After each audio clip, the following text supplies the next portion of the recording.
So because I'm cursed by an ancient demon who takes the mortal body of Todd Howard, my last Fallout video was immediately slightly outdated as the irresistible urge to re-release the same game over and over again consumed Bethesda. So now we have Fallout 4 Anniversary Edition, much like Skyrim's Anniversary Edition from a few years back, and the response has been, well, it's been a little mixed. I'm Kane and on occasion I play games, and today we're talking about Fallout 4's Anniversary Edition and how it's honestly a bit of a mess. Fallout 4's Anniversary Edition adds 150 pieces of Creation Club content according to the DLC listing on Steam, costing a whopping £17.99 for me, as I already had everything else so I could make the last video, which you should definitely go check out by the way if you haven't already. If you don't have the 6 main DLCs, or any version of Fallout 4 for that matter, and are looking to pick it up now with this new release, be sure you're selecting the correct version, because why make things simple when you can make them very confusing instead?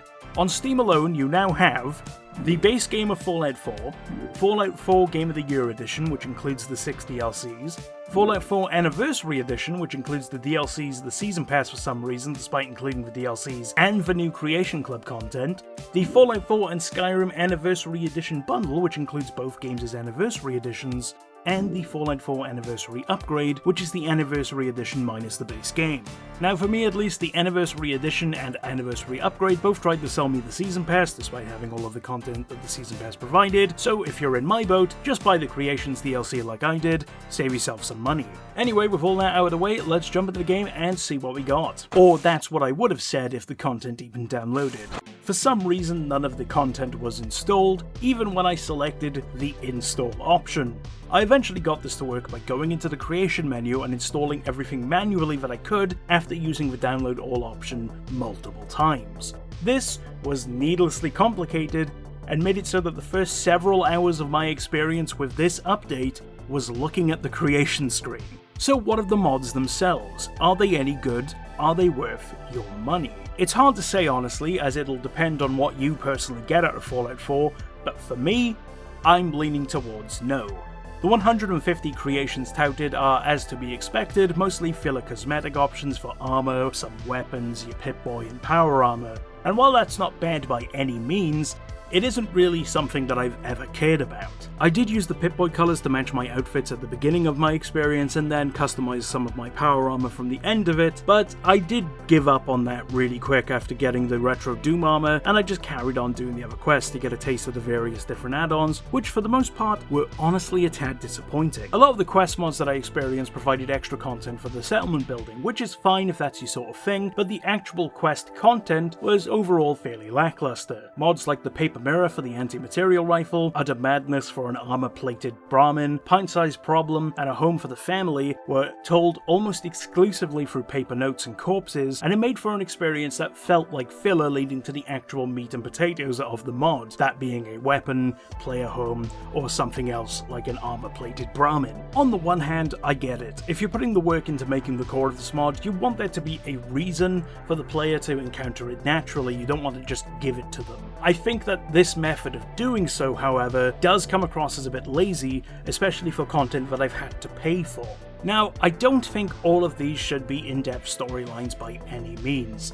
They really don't need to be, but even something as simple as a holotape with some voice acting would take the level of quality up by a considerable margin. As someone who has worked on mod projects, including a paid one for Skyrim, go check out the Starmade Blade by the way, I helped write the dialogue and cast the voice actors for it, even having something as simple as hearing a character makes for a much more natural and immersive experience, which is what these mods should be. I don't think they should have dialogue between the player and the NPC, by the way, because that's a big ask with a voice protagonist, and I do not blame them for avoiding it because it seems like an absolute pain in the arse. I know it's the main reason Volutist and myself have never really explored Fallout 4 as an avenue for modding, but it does need that little bit extra to make it more immersive, and it also needs a bit more polish. One of the quests, for example, blatantly had cells with the name Quick Test Cell, which is a placeholder name during the development process, and I know stuff like that gets missed, believe me, I do, but people should be checking these. You know, you should have people run through this and make sure that stuff like that doesn't slip through the cracks on your paid DLC pack. The TLDR of what I'm saying here is notes are absolutely fine and are a great tool to use, but relying solely on them diminishes the quality of your questline by making it more difficult for the player to remain engaged with. I can speak from experience, and I know for a fact most of the people watching this will agree, a player will pick up that note, not read it, and move on towards the next objective on this screen. That is a majority of the people that play these games. The best example of my point here is shown in what is easily the greatest mod of the bunch that I got to experience, and that's the Beast Hunter questline.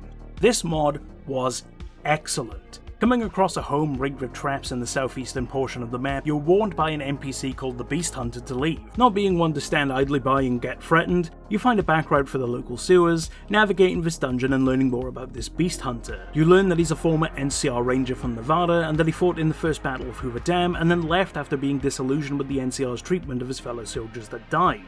You learn of his journey east as he makes a name for himself taking down various mutated creatures, how a Yao Guai left him clinging onto life and partially blind, with his NCR uniform getting patched back together. You eventually have your encounter with the Beast Hunter, putting him and his pet Deathclaw that he raised down and getting to take the armor and weapon for yourself. This mod is excellent. The armor looks incredible with an altered take of the iconic New Vegas Veteran Ranger helmet combined with a Lucky 38 club jacket which you can further upgrade with bits of Deathclaw. The gun, known as the Judge, is an awesome shotgun shell firing rifle which became my new primary for the rest of my time playing this mod, and most importantly, the character of the Beast Hunter is interesting. His performance is solid and he feels fleshed out because you're engaging with those voice logs and fighting him.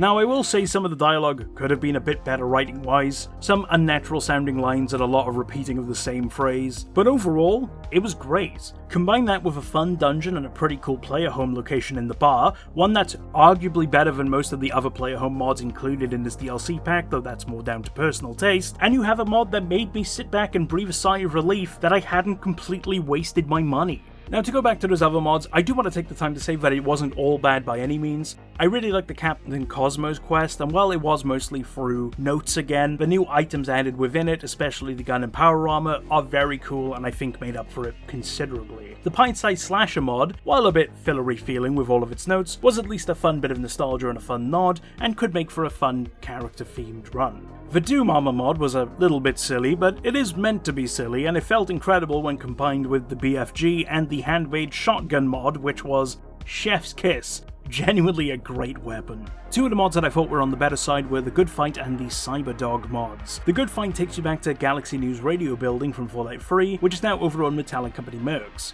Honestly, this was a great time. It was really fun seeing this locale made for Fallout 4, and the assault and defending the building was actually quite enjoyable. The Cyberdog acting as a secondary companion and featuring his own little island was a nice little side quest and a pleasant surprise, even if the Pip-Boy controls for the companion are a little bit weird. Some other decent mods are When Pigs Fly, which gives you a piggy bank firing Fat Man, and the Radstag hunting quest, while very basic, does give you a new carbine and hunting rifle, both of which are pretty damn good and were fine additions to my collection. The Sea Scavengers questline, meanwhile, is also decent, with some different objective types thrown into the mix for good measure, though I do wish it came with some voice acting, as the characters and writing seemed pretty good. It's just hard to be engaged with walls and walls of text on a Pip-Boy. Overall, however, this just really isn't worth it to me. Unless you're someone who absolutely adores Fallout 4 and plays it religiously and especially loves the settlement system aspects of the game, realistically, you're paying £17 for one genuinely great mod, a few decent ones, and then a majority of it is just filler that you're realistically never going to use. It's barely functional at the start, taking a lot of troubleshooting to even get the damn thing to install correctly. It breaks a lot of mods from what I'm hearing, and it provides you with a whole lot of nothing, all while siphoning $20 from a fanbase that genuinely just wanted something new. It is painfully disappointing. Again, if you're someone who absolutely adores Fallout 4, maybe you'll get something out of it. But if you're someone who prefers the other games in the franchise, I wouldn't rush for this one. Maybe pick it up on a sale down the road, but yeah, Bethesda really dropped the ball hard with this one. Thanks for watching this video on the Fallout 4 Anniversary Edition. If you enjoyed what you saw today, consider giving us a thumbs up and subscribing. If you haven't watched it yet, you can see my thoughts on the entire Fallout franchise in this video on screen. I'm quite proud of it. Otherwise, why not check out the other video being recommended to you now? Thanks again, and I'll see you all soon.